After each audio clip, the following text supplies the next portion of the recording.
Hello good morning. എനിക്ക് രാവിലെ ഒരു PSC എക്സാമിൻ്റെ കൺഫർമേഷൻ കൊടുക്കാനുണ്ടായിരുന്നു കേട്ടോ.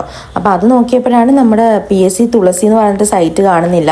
അപ്പം നമ്മൾ തുളസി ത്രൂ ആണല്ലോ ലോഗിൻ ചെയ്തിട്ട് കൺഫർമേഷനൊക്കെ കൊടുക്കുന്നത്. ആദ്യം തുളസിയുടെ സൈറ്റ് കിട്ടാണ്ടായപ്പോൾ ഞാൻ വിചാരിച്ചു ഇനിയിപ്പോൾ എൻ്റെ ഫോണിന് എന്തെങ്കിലും സെറ്റിങ്സ് വല്ലതും മാറി കിടക്കുവാണോ എന്നൊക്കെ വിചാരിച്ചായിരുന്നു.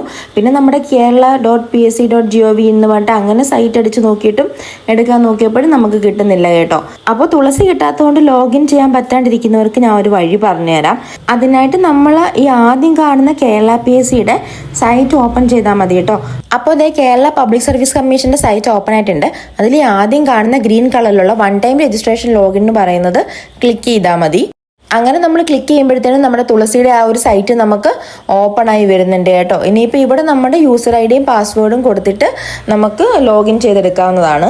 യൂസർ ഐഡിയും പാസ്വേഡും കൊടുത്തിട്ട് ആ ഒരു ആക്സസ് കോഡ് കൂടി ടൈപ്പ് ചെയ്ത് കൊടുത്തു കഴിഞ്ഞാൽ നമ്മൾ സാധാരണ തുളസി ലോഗിൻ ചെയ്യുന്ന പോലെ തന്നെ നമുക്ക് മൊബൈലിലേക്ക് OTP വന്നിട്ട് ഇത് ലോഗിൻ ആവുന്നുണ്ട്. ഇങ്ങനെ നമുക്ക് സിമ്പിളായിട്ട് ലോഗിൻ ആക്കാം. അപ്പോൾ എക്സാമിന് കൺഫർമേഷൻ കൊടുക്കാനുള്ളവരൊക്കെ ഓടിപ്പോയിട്ട് കൺഫേം ആക്കിക്കോ കേട്ടോ.